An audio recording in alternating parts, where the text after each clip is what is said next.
panglabing ano pa ho siya, 16 na pwesto. Tapos ho, itong si Busita, sinundan ho siya nitong si Attorney Jimmy Bondoc na nakakuha ng 7 million votes. Si Manny Pacquiao, yes, namumulat ng ating mga kababayan na itong si Manny Pacquiao hindi dapat pagkatiwalaan. At talagang walang maiaambag na matino yan sa sambayan ng Pilipino. Itong si Senator Philip Salvador. Opo, maganda na yung pwestuhan itong si Senator Philip Salvador kasi imagine, yang si Manny Pacquiao, naging senador na yan pero tinalo pa siya nitong si Attorney Jimmy Bondoc. Itong si Heidi Mendoza, pang number 21. Naku. Itong si itong si, kala ko, Willie William pala. Ito, nakakawaw siya ng 6,100,049,191. At sinundan naman ho yan itong si Attorney Vic Rodriguez, medyo malalim pero tingnan ho natin, abangan ho natin, pero base dito sa ano na to, dito sa election returns itong pumasok na election returns, ano na ba to, votes na sa 40 million na ho, parang masyado na hong malalim to. Pero nalalansahan ho tayo dito sa nakikita nating resulta ng 2025 midterm election Tapos itong si Raul Kabaka Lambino, itong si Attorney Raul Lambino, itong si Kabaka. Ito ho, pakinggan ho natin itong mga iniidolo natin dyan sa third floor studio kung anong masasabi nila sa mga kaganapan ngayong araw ng eleksyon. Ito ho, pakinggan ho natin. Excess ink, yung himulbol ng ink na inaano ko hindi natatanggal. Tapos yun lang. Hindi lang si Miss Pem yung nagkwekwento sa akin kasi doon sa ibang group chat na kasali ako, may mga ganong complaint. So, hindi mo masasabing isolated case Kasi kung isolated case, edi isang ano lang to, isang insidente lang. Marami na ang nagre-report pa. Marami ang nagre-report na I hope mabigyang katugunan agad-agad ng kinauukulan. Okay, sige. Step backwards muna tayo ng konti, no? You were saying na this midterm election will become a referendum ng administration. Kung sila ba ay tanggap ng tao sa kanilang performance, kung ano yung mga deliverables nila, achievement, di ba? Yung bang mga campaign promises natupad na ibigay sa tao. What do you think? Tapos Marlon, binibigyan tayo ng surveys na mabigat sa kalooban nating tanggapin dahil alam natin na tayong mga bumababa sa grounds, iba yung groundswell na nararamdaman natin at hindi ito nagre-reflect dun sa mga survey firms na malalaki naman at mga matatagal nang nandyan. Pero tila yata mas pinipili nila ang mga datos na gusto nilang i-share. What's your take on this? Ako kasi yung binanggit mo yung referendum, no? Etong election na to, ngayong araw na to hanggang mamayang alas 7. Ito yung magdidikta, magsasabi na kung kontento ba ang mamayang Pilipino sa ginagawa ng Marcos administration. Kabilang doon sa kakontentohan na yon, kung natupad ba yung mga naunang pangako at kung guminhawa ba ang buhay ng mamayang Pilipino, nagkaroon ba ng tamang serbisyo medikal, sapat na sweldo, bumababa ang presyo ng bilihin. Lahat yan, yung contentment ng mamayang Pilipino ang magsasalita rito. At yun din ang paghuhugutan nila ng boto. Kung dapat pa ba nilang iboto yung mga kandidatong ini-endorso ng Ayan ang pinaka-latest na pinaka-latest partial unofficial result ho yan. Yan ho. Ito si Senator Philip Salvador, pumasok ho siya sa pang 20. Tapos itong si Attorney Jimmy Bondoc, si Attorney Vic Rodriguez. Ano naman ho to? Parang ang labo naman ho atang mangyari nito. Etong si Mendoza, Heidi Mendoza, biglang natalo.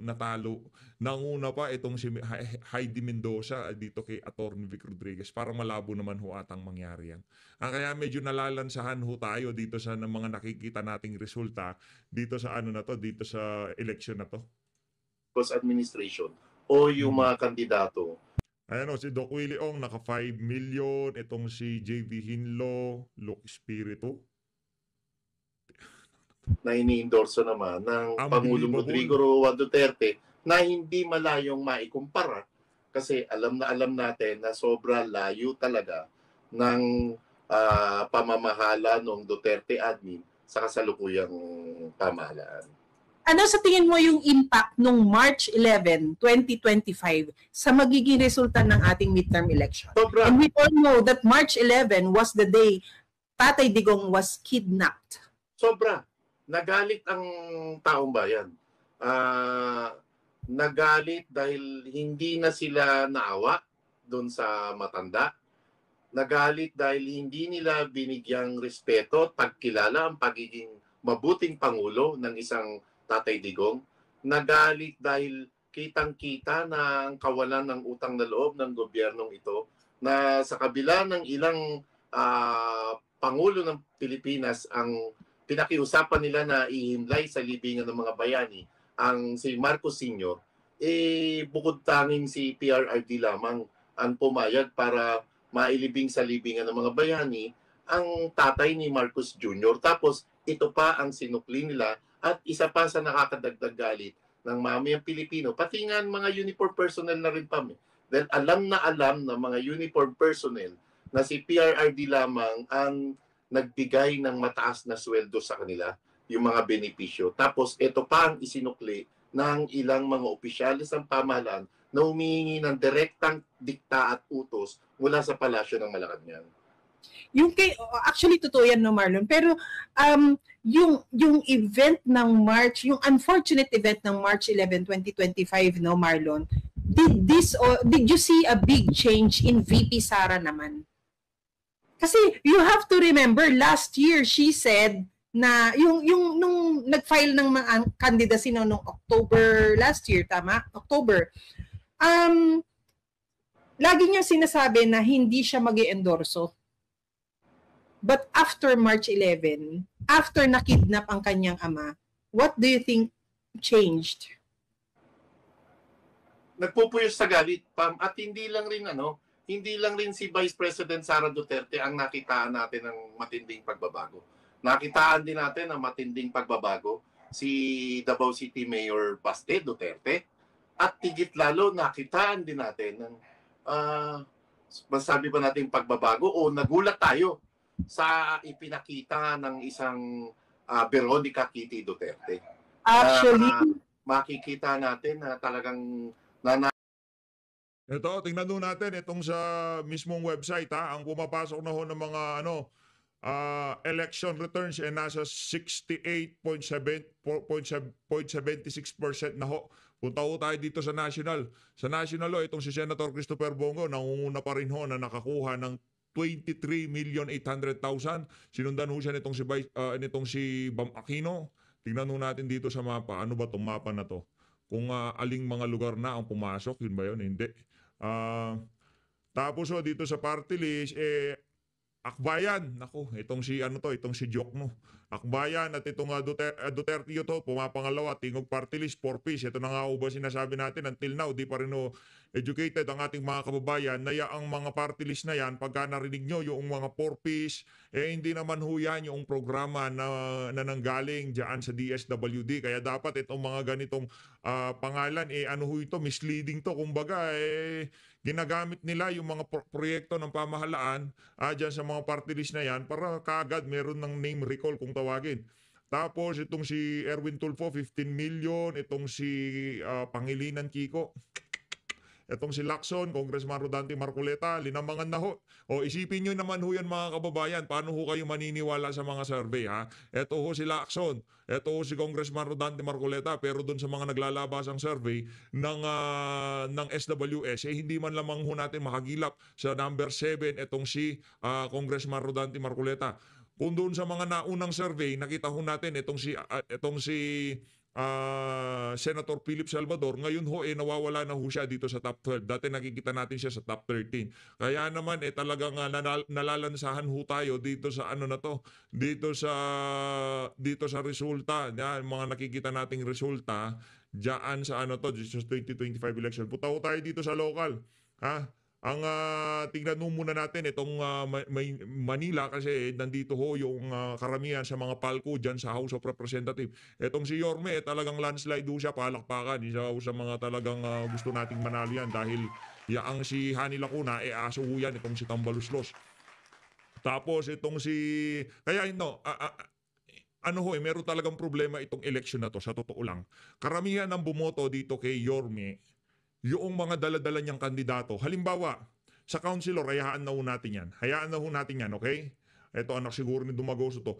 Sa mga councilor, hayaan na ho natin yan. Ayan yung mga councilor. Dito ho tayo sa congressman. Kasi yung mga ilinatag na congressman, nitong si Mayor Yorme, ika nga, yun talaga, yun yung mga, pagka bumoto ka ng mayor, kung sino yung kinakarga nitong ano na to, nitong si Yorme Isko Moreno, kadalasan, yun yung mga iboboto nilang mga congressman. Pero dito ho, nalalansahan ho tayo dito sa mga nakikita nating resulta. Ito ba si Valeriano? Ito ho ba yung ito ho ba yung tawag dito, yung ay tama, ito ho yung naghain ng ng impeachment laban dito kay Vice President Sara Duterte.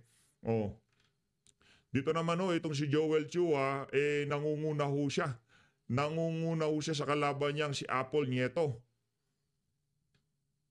At sa congressman pa rin ho, itong si Joey Benny Abante, natatalo ho itong si Benny Abante dito. Hindi pa to, kumbaga nasa marami pa hong kulang dito eh. Ilang porsyento pa lang ho ito ng mga pumasok na boto dito sa lungsod ng Maynila. Nasa pa lang ho ito. Nasa 76.97% pa lang ho ito, kaya hindi pa ho sigurado itong mga ibang congressman dito sa bandang baba. Itong si Joey kasi malapit lang ho libo lang ho pinag-uusapan dito. Sino pa? Yung mga lang ho tayo dito, concern ho tayo dito sa mga kagaya nitong si Joel Chua at saka dito ni Nieto Apple. Ito ho talaga medyo medyo diskumpiyado ho tayo dito sa nakikita nating resulta na to. No, kita nyo naman ho mga kababayan, itong si Apple Nieto, kahit sa social media, kitang-kita ho ano bang panlaban nitong si Joel Chua. Ang dami hong galit diyan. Yung mga bumoto dito kay Yorme Isko Moreno, yung landslide na boto nitong si Yorme, itong dito sa taas na to, itong 500,000 na to, yung mga yung mga taga-suporta nitong si Yorme, malamang sa malamang hindi ho nila iboboto itong si Joel Chua kasi madalas ho silang nagsasagutan sa social media at nakita naman ho ng ating mga kababayan kung gaano kakups itong mama na to, kaya medyo nalalansahan ho talaga tayo dito sa resulta ng na to, ng eleksyon. Dito muna tayo. Itong si Senator Christopher Bongo, makidaan muna tayo dito kay Madam Pamela dito. Ayan. Nakakuha na ho siya ng 23,882,819. Ano ba yan? Kiko Pangilinan, tingnan ho natin dito sa number 12. Dito Lapid, hindi pa rin ho gumagalaw, no? Siguro hindi na ho ito gagalaw kasi nasa 70 ay dito sa senatorial, ang election results na pumapasok ay nasa 76%. Dalangin na lang ho natin yung mga nasa yung mga nasa Davao region, yung mga nasa Southern Visayas at sa Mindanao hindi pa ho pumapasok. Pagka yun pumasok at tingnan ho natin. Sana makapasok po yung iba nating mga kandidato kasi medyo malayo na ho. Halimbawa, itong si Atty. Jim Bondok.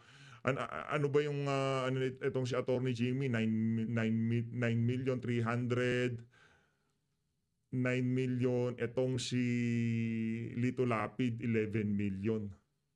Bong Revilla. Mahirap po ito. Kasi mag-aangatan muna yung nasa taas niya bago siya umangat sigurado eh.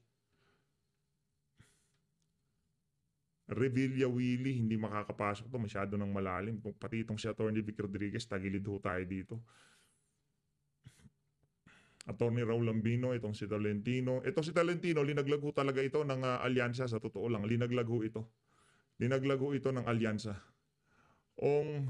Hinlo JV, Honasan, Gringo, Espiritu, at itong si Gringo Honasan, parang malabo naman ho tayo. Kaya ho ito kumbaga, ito na nga ho ba sinasabi natin? Medyo tayo ho dito sa PH Update, dito sa mga base dito sa mga resultang naglalabasan, medyo diskumpiyado ho tayo. Balik ho tayo sa local, punta ho tayo sa ano, dito sa province ho tayo, province ng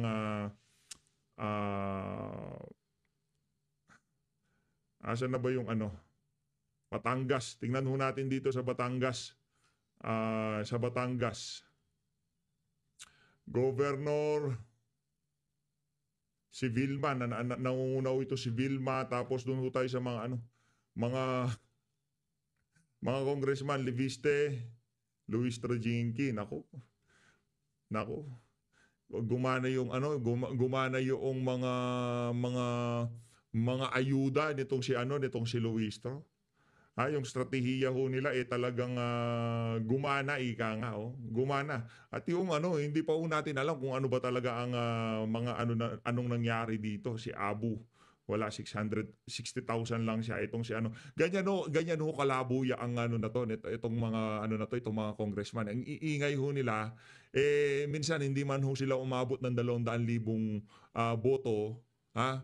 Nasabi lang na rinirepresenta nila ang isang region sa ating bansa, pero naguguluho nila ang buong Pilipinas. Ganyan ho, yan si Martin Romualdez, gano'n ho ba karaming boto ang kailangan niya para maging congressman? Ang konti lang ho, mga kababayan. Pero kaya niya hong guluhin ang buong Pilipinas. So, sino pa ho mga nandito?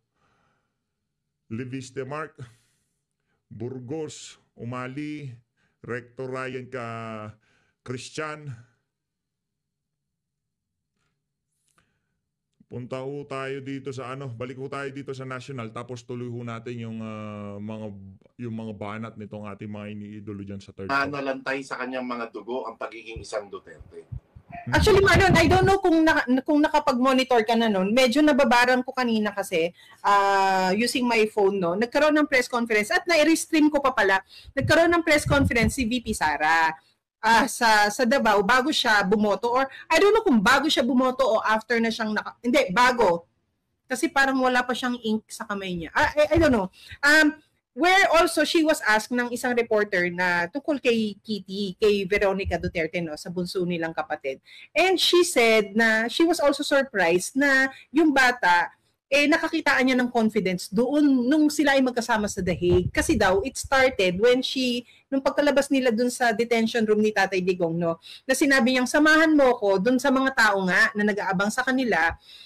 And then, normally, she said, sa edad na 21, ano yung tatanggi ka, syempre, mahihiya ka, yung parang, ayoko, yung gano'n, nahihiya ako, yung ganyan. She didn't say a word daw, si Kitty, tapos sumunod lang siya sa ate niya. Doon daw naglaro sa isip niya na meron talagang potential yung bata na maaaring sumunod sa kanilang mga hakbang or di ba, she's just being a Duterte. Dugo ng isang Duterte ang nalanalaitay sa kanya. And the child speaks highly of her ate, of especially Baste Duterte, dahil I think mas close yung dalawa, no? Kung papipiliin ho tayo dito sa pang number 12 at number 13, Lapid Lito at itong si Bitag Tulpo, okay na ho siguro itong si Bitag Tulpo. Sa totoo lang, kahit na marami ho tayo naririnig-rinigan dyan sa mama na yan. Kaysa naman ho dito kay Lito Lapid, para ho tayong naghalal ng bato dyan sa Senado, para ho tayong naghalal ng statwa, ika nga. Pagka inalalo natin yan, napunta sa Senado yan, pagka oath ho niya, hindi na ho natin siya makikita. Kaya kung medyo malayo-layo din yung pagitan nila, nasa 1 milyon din pala. Tingnan natin kung malalabanan pa ni Bitag itong si ang pangalan nito? Supremo, itong si El Caballo. Tuloy natin. Sa pinapakita. Yung pagiging tapang at talino ng magkapatid na Sara Duterte at sa Kitty Duterte, talagang mapapasabi natin na hindi mo kailangan magpaka-New York. Hindi mo kailangan magpaka-New York. Magpaka-Pilipino ka lang. Magpaka-Pilipino ka lang at mararamdaman ng taong bayan na sincero ang pagmamahal mo sa bansa. Dito naman si Senator Rodante Marcoleta, medyo nasa safe zone na ho siya, no? Medyo nasa safe zone na siya. Kung ang pumasok ay nasa 69%, kung ang mga pumasok ay nasa 69% na ho, tapos pang number 6 itong si Congressman Rodante Marcoleta, tinalo niya na ho itong si Lacson, ay tinalo niya na ho itong si Soto, Ayan, ito si Soto, ito si Congressman Rodante Marcoleta. Medyo nasa safe zone na ho siya kung ang election returns na pumasok nasa 70% na, no?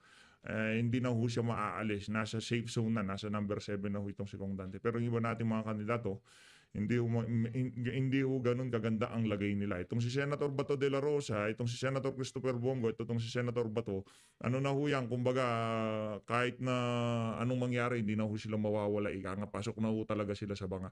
Itong si Bam Makino at itong si Kiko Pangilinan, itong dalawa na to, ito ang magiging problema ng administrasyon ni Marcos Jr. sa mga susunod na panahon. Yan ang tandaan nyo mga kababayan. Hindi, pagka kunyari na-dispatch na si Bibi Sara, dito ho sa dalawa na to, kay Bam Aquino at dito kay Pangilinan talaga iikot ang tumbong ng administrasyon ni Marcos Jr.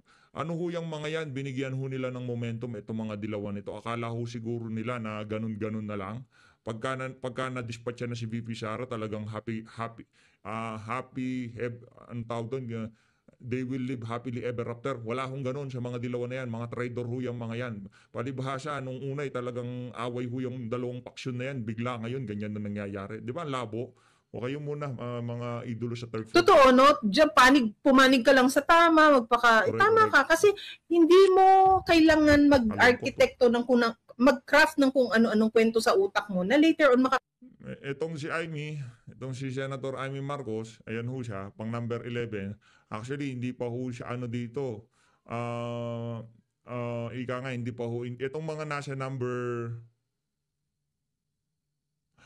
mula dito sa number 10 o number 9, pababa. Ay, kahit itong pang number 8 na to, hindi pa sigurado to eh. Ay, hindi, pang number 9. Maliliit lang ho kasi yung maliliit lang yung difference nila eh.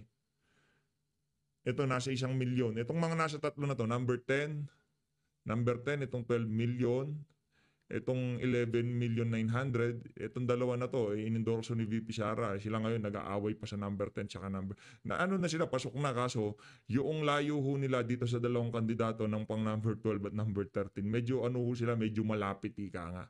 Malaki pa ang chance nitong si Lapid, itong si Bentulpo, pwede pa makakapasok pa siya eh. Kung tayo papipiliin, mas gusto na nating malaglag itong si Lito Lapid at ito na lang ipasok. At itong si Bong Revilla, manatili ka na lang dyan. Magpahinga ka na dyan. Itong si Binay Abi, ito pa may pasayaw-sayaw pang nalalaman itong alin na to. Matatalo lang pala. Kala mo talaga panalo na no? Matatalo naman pala. Mamaya siguro mga bandang 80% o mga nasa 85%. 85%.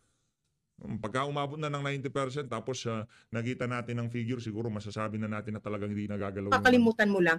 Because hindi ka linyado sa tama. Unlike if tama ka at totoo, lagi ang sinasabi mo kahit nakapikit ka, diretso mong makikwento yung mga ikikwento. Correct. Totoo yun. Correct. Tama ka pa. Ako, Marlon, meron ako tanong, no? Kasi, I think last night, ang PDP naglabas ng statement na they formally adopted Amy Marcos and Camille Villar as the guest candidates of Duterte. But okay, that's fine. Wala na tayong magagawa dyan. We have to respect that, no? Pero is this showing na nagiging weak yung kabilang partido? Kasi Exactly, Pamela. Pero kasi yung slate natin, Marlon. And actually 14 na nga, 'di ba? Kasi si Sir Paulo, meron siyang sariling endorsement na dalawa na different from ini-endorse ni VP Sara na +2. Oo. Pam, kalimitan sa isang midterm elections, ang laging llamado diyan ang mga administration bets. Kalimitan sa midterm elections, ang mga kandidato nagsusumiksik para lamang ma-endorso sila ng nakaupong presidente. Pero sa nangyari ngayon, baliktad, Pam. Nagtatalunan ng barko ng administrasyon yung kanilang mga kandidato at nakikisiksik sa mga kandidato ng oposisyon naman. So, dito pa lang, kitang-kita na yung kaninang tanong mo, referendum ito. kung referendum itong midterm elections na to. Dito pa lang, sa mga kandidato pa lang ng administrasyon, kitang-kita na mismong mga nauna nilang inindorsong kandidato ay nasusuka sa kasalukuyang pamahalaan at pilit na sumisiksik naman sa hanay ng oposisyon. Pero unang naging kumpleto ang slate ng administrasyon, Marlon. You have to remember, sabi, kami kumpleto may bibigay namin hanggang sa local. Unlike yung iba diyan na kala mo na utusan lang bumili ng mga suka. Yung unang naging kumpletong yun, ito yung mga unang araw pa lang ng kampanya. Pero along the way, dahil siguro, i-assume natin na along the way may nakikita ng hindi tama itong dalawang kandidato dati ng administrasyon, kaya nagja-jump ship sila, lumilipat bakod sila.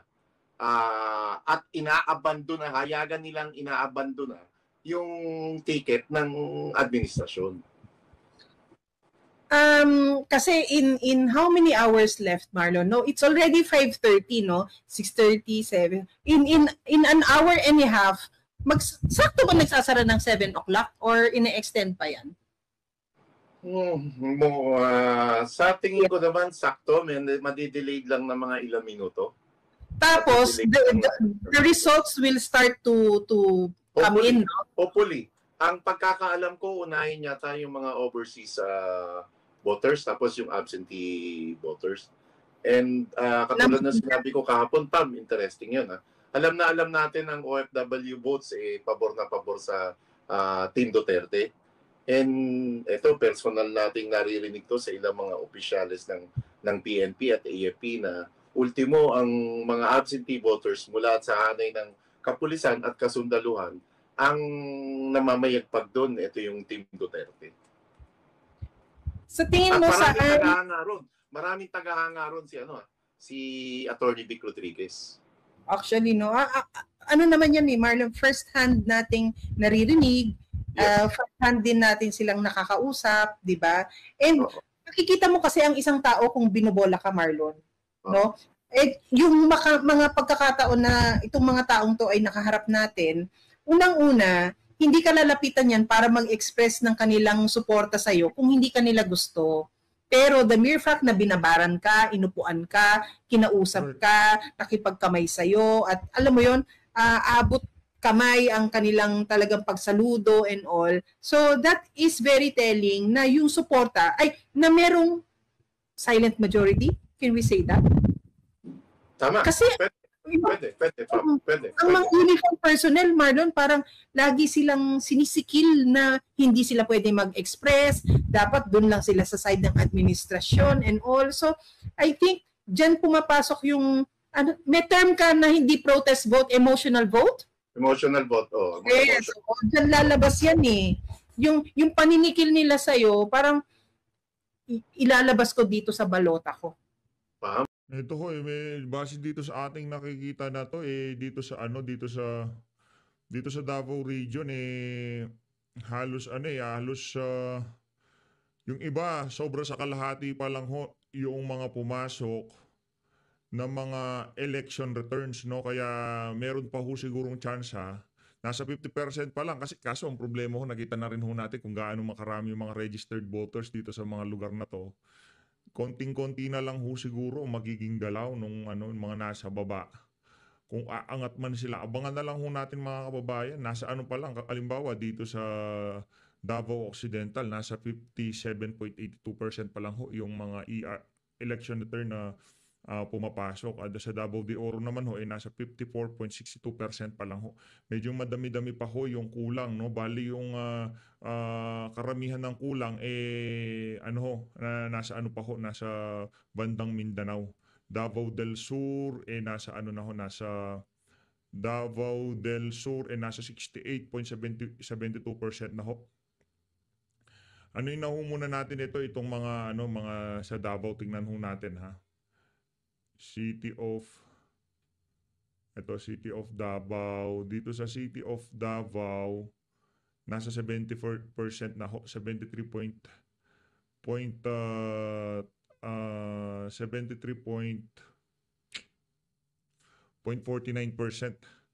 tingnan mo natin na medyo ano pa ho tayo.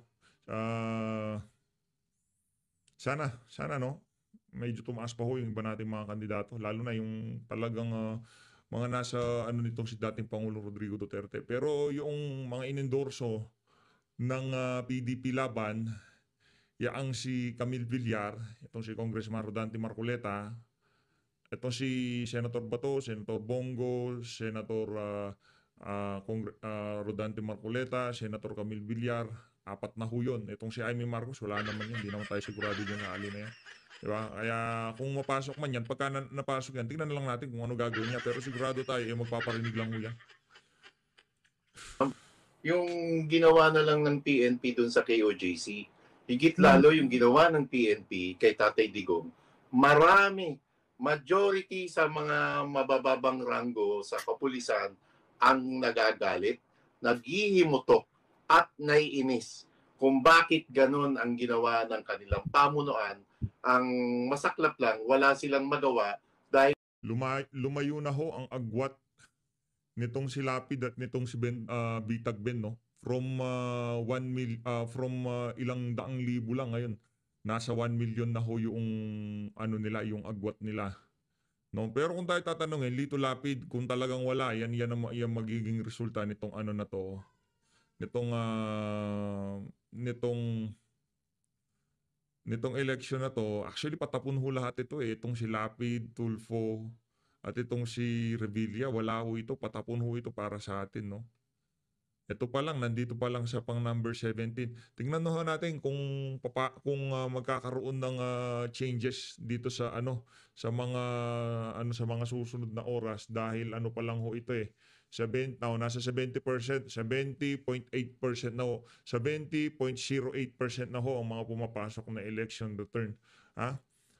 Abang-abang lang ho tayo, meron pa hong 30%, malay ho natin na meron makasungkit pa ho tayo ng isang pwesto. Ito si Pacquiao, malaki ho pasalamat natin, di na ho siya makakapasok.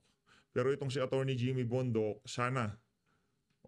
Itong si Attorney Vic Rodriguez, medyo malayo kasi nasa ho yan, nasa 3 million votes pa ho kailangan para makapag-climb ho siya dito sa at least pang number 14, number 13.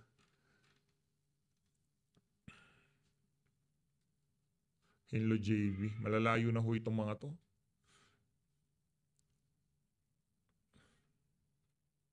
Pastor Kibuloy pang number 31. Parang hindi naman ho ata makatotohanan. Hindi ho makatotohanan nito. Hindi ho makatotohanan. Para sa atin malaking kabalbalan itong mga resultang nakikita natin na to. Ang dating parang binibigyan ho tayo ng pampalubag loob eh, no? Yung tipong, sige, papasukin natin itong si Marcoleta dahil alam mo nila magwawala ang sambayan ng Pilipino pagka hindi nakapasok itong mama na to eh. Parang binigyan ho tayo ng 1, 2, 3, 4. Yan si Amy, hindi ho tayo sigurado dyan. Itong pang-4 na to, itong 4 na kandidato na to, sa 12, 4 na ho yung nakakapasok sa mga kandidato natin. Ito, in-endorse nitong si VP. Gusto naman ho sa atin yan si Camille Villar. Ito lang ho talagang X sa atin. Dahil pagka panalo niyan, malamang sa hindi, magpaparinig lang ho yan. Hindi mo natin inaasahan yan si Amy Marcos. Sa totoo lang, kahit na manalo yan, wala ho tayong pakialam. Dahil naman ho yan eh. Kumbaga, kung magsasalita siya, ito magsalita siya. Pero yung tiwala, babalik sa mga Marcos. Wala buong mangyari yan. Blood is thicker than the Duterte, ika nga. Kahit anong gawin ho natin, kahit anong pang pagbirang gawin nitong si Amy Marcos. Pagka ika nga sa bangin, nandito si BP, nandito si Bangag, sino liligtas mo? Senator Amy, sigurado ililigtas niya si Bangag. Yun ang sigurado natin dito. Tuloy nyo, mga dahil nga mabababa lamang ang kanilang ranggo at alam nila na yung posibleng mapahamak sila sakaling maging hayagan yung kanilang gagawing pagtutol o kanilang sasabihin ng hinanakit. Forecast, what do you think, where will we stand sa bail week ng mga Duterte, which is Davao? Sa tingin mo, sinong ano doon? Sinong, Llamado? Sino yung Llamado, Llamado? Llamado pa at saka sagad sa buto ang pagkatalo tiyak ng Team Alyansa. Tapos kung binanggit mo yung Bailiwick, di ba? Davao. O yung Solid North, wala nang Solid North, Pam. Yun Are yung you sure? walang Solid North. Actually, naniniwala ako dyan, Marlon, kasi ang Davao is only a part of Mindanao. Yung bailiwick ng Davao na yan, it's not just Davao. It becomes the whole of the Mindanao region. No? Para yung boto ng mga Bisaya, boto ng mga taga Mindanao, kakaiba 'yun. Kasi nga doon nga yung emotional voters sila ngayon. Puno-puno ng emosyon, galit at hinanakit at paniningil. Yung terminong ginamit mo kahapon, yung manunubos, ngayon sila nanunubos nung pagkukulang ng kasalukuyang pamahalaan. At nakita natin ang nag-uumapaw na suporta ng mga Mindanaoan sa mga Duterte noong nagkaroon ng Solidarity Walk and kasi masyadong malabo yung resulta kasi kung yung Davao region, ito kung tinitingnan natin kanina dito. Kaya talagang chine-check ho natin kung aling lugar na ba sa Mindanao yung nakapagpadala na ng mga election returns. Kaya ho natin tinitingnan kasi maliwanag pa ho sa sikat ng araw. Maliwanag pa ho sa sikat ng araw na yung mga taga Davao, mga taga Mindanao, Duterte lang ho ang binoto ng mga yan. Ngayon, kung pumasok yung mga taga Mindanao at hindi gumalaw yung mga pwestuhan ng mga kandidato nitong si dating Pangulong Rodrigo Duterte, ika nga alam na dish. Alam na dish. Pagka yung pumasok yung mga nasa Davao region, nasa Mindanao. Kunyari itong mga to, pagka pumasok to, nasa 58%. Kasi solid ho yan sigurado magba-block voting ho yung mga yan. Dahil doon sa ginawa nila dito kay dating Pangulong Rodrigo Duterte. Kakalungkot ho. Kakalungkot. Pero hindi ho tayo natutuwa dito sa mga nakikita nating resulta. Sa anong kadahilanan? Dahil nakakaamoy ho tayo ng malansang mga galawan dito. Nakakaamoy ho tayo ng malansa. Hindi yung mga pwestuhan ng mga kandidato hindi ho nakabase doon sa sigaw na naririnig natin sa kalsada at sa social media. Hindi ho akma yung nakikita nating resulta ngayon dito sa dito sa resulta ng botohan. Tuloy nyo, mga idolo. Doon sa Davao, di ba? Yung talagang dinumog ng napakaraming tao ang Davao. Birthday ni PRRD pala yun. Tama ba? Yeah, March 28. Oo, yun. Di ba talagang lahat ng eskinita, lahat ng main roads, pinuno ng mga, hindi lang Davaoenyo, Marlon, na may mga bayan na dumaayo pa. Correct. At hindi lang sa Davao yun, Pam. Kasi sa Iloilo, may nangyaring malaking rally. Sa South Cotabato, may nangyari rin malaking rally. Ganon din sa Cebu. At syempre, dito sa Maynila, sa Metro Manila, at doon natin nakita ultimo yung mga riders, di ba? Na talagang sumusugod sa paanan ng Mindiola Bridge. Marlon, ang mall opening na ribbon cutting ang sinisigaw Duterte. Ang graduations, Marlon, pagkahagis mo ng toga mo, ang sinisigaw Duterte. Tapos, may napanood pa akong Marlon, parang isa siyang malaking pool area na ang sinisigaw ng mga nagsiswimming, Duterte. Parang it became a very famous song na yung chant ng Duterte, naging song siya na na-LSS ang maraming tao. Binanggit mo yan, no? Sa advertising world. Ito ho kasi, hindi ho, kaya yung ibang taga-alyansa, ito sa lang natin to, kumbaga, conspiracy theory. Conspiracy theory lang ho natin to. Anong nangyari ho talaga dito, mga kababayan? Yung sibling mali ako, malamang 100% mali ako dito. Pero bear with me, ika nga. Ito ay dala ng kung napakaraming pumapasok sa utak. Kasi kung sakaling halimbawa itong listahan ng mga kandidato na to, hanggang sa number 12. Ito. Pakita ko sa inyo mga kababayan. Halimbawa, kaya ito, rig ho ito. Maniwala ko kayo sa akin, rig ho itong election na to. Si Bam Aquino at itong sa Pangilinan, wala ho sila dyan sa pwestuhan na yan. O pa hanggang sa ngayon, galit pa rin ho ang ating mga kababayan dito sa mga Pinklawan at Tilawan na to. Ano ho bang nangyari kung bakit bigla ho silang nakapasok? Kasi nagkaroon ho talaga ng dito, nagkaroon ho ng hocus-pocus.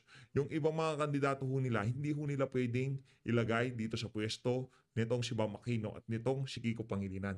Kung sakali ho kasi, magkakaroon ho, ika nga magiging obvious yung mangyayaring dayaan.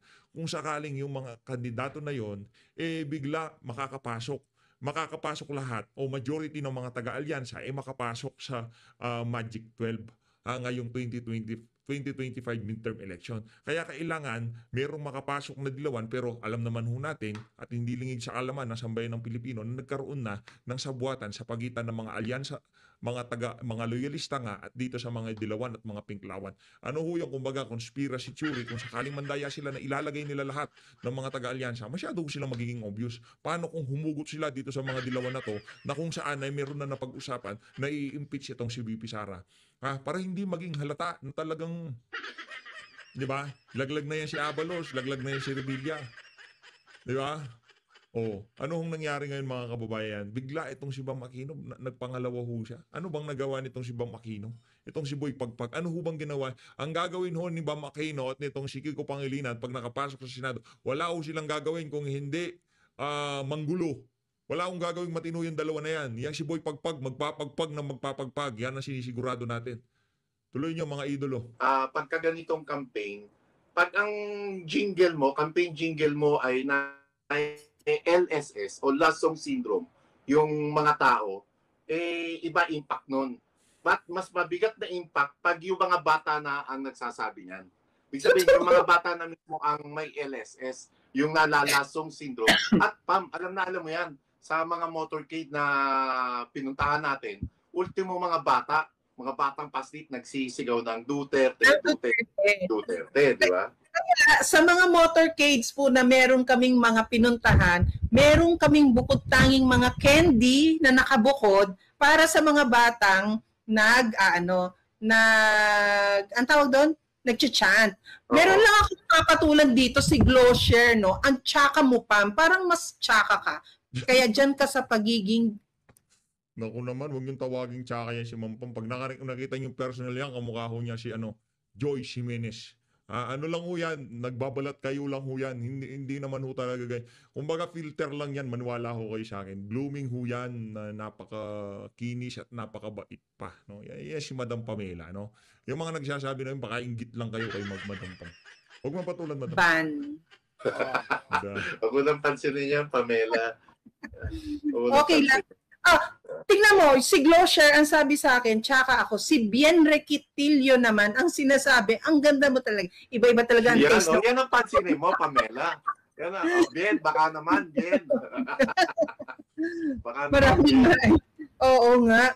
So,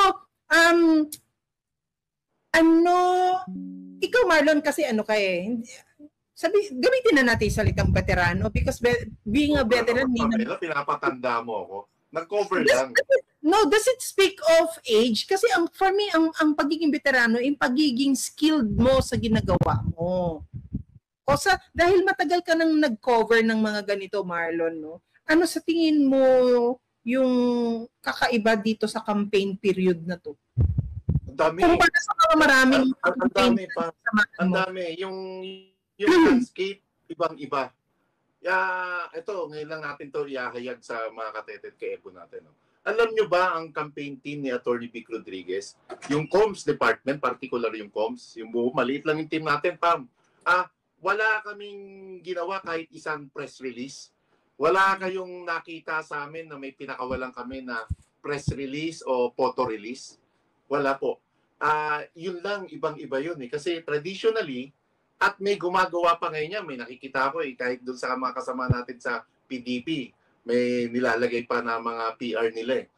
Traditionally, ang isang kandidato, bahagi nung kanilang propaganda, yung pamamahagi ng mga press releases at saka photos releases para naman sa mga nagko-cover na media. Dito pa wala.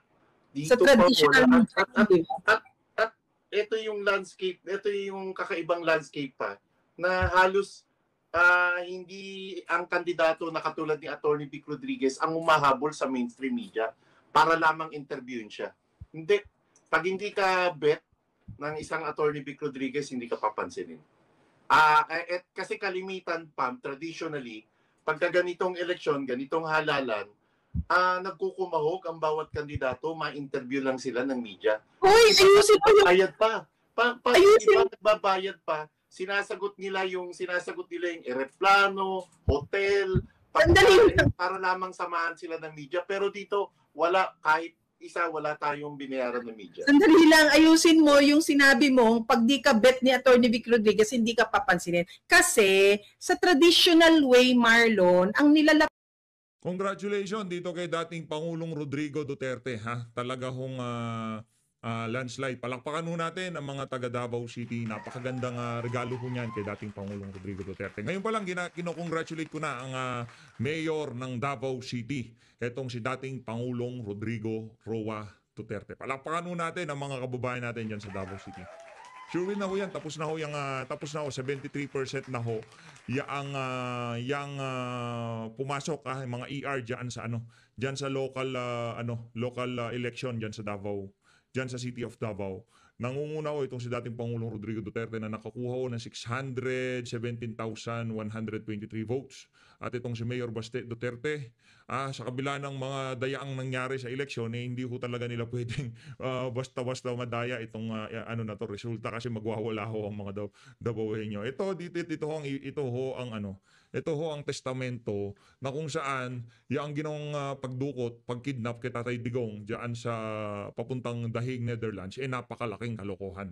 Tingnan nyo naman ho kung gaano ho siya kamahal ng mga Davaoenyo. At yung pagmamahal na yan, sa buong Pilipinas ho yan dahil naramdaman ho ng ating mga kababayan kung gaano ang effort na ibinigay ni Tatay Digong para kahit pa paano makapaghatid siya ng pagbabago o mapabuti niya ang pamumuhay ng sambayan ng Pilipino noong dumating siya kumpara doon sa kanyang dinatnan at nung bago siya umalis. Saludo dito kay dating Pangulong Rodrigo Duterte.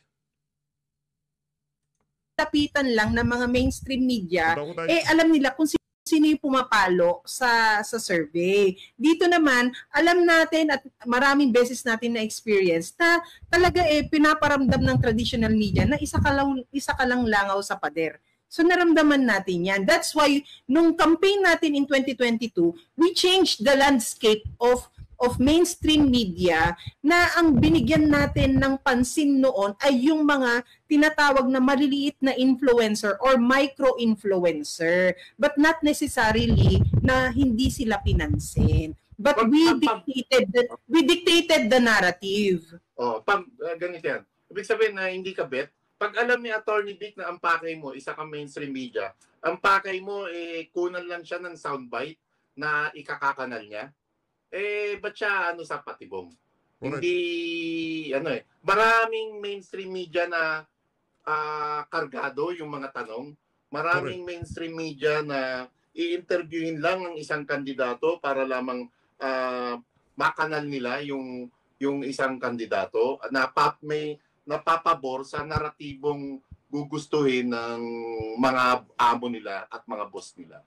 Pero ako ang take ko kasi dyan is, wala kasing tanong, yung tanong mo kahit gaano kapasabog yan, kahit gaano sa tingin nila makakana lang isa, I believe that Attorney Vic Rodriguez can answer any question that the media will throw. But the intent... Nakita ho natin yan sa paulit-ulit na interview dito kay Attorney Vic. Talagang kahit nakargado, kaya ho niyang tayuan niya. Intention of yung mas binubuhos natin ng ating effort at energy sa mas makabuluhang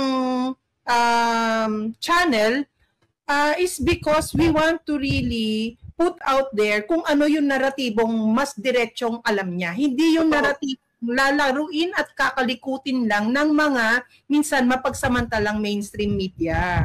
Totoo pa, bakit magsasayang ng oras, laway, ang isang Attorney Vic Rodriguez kung alam naman niya, yung i-interview sa kanya, ay hindi rin naman gagamitin na papabor sa kanya na hindi papabor sa administrasyon nito.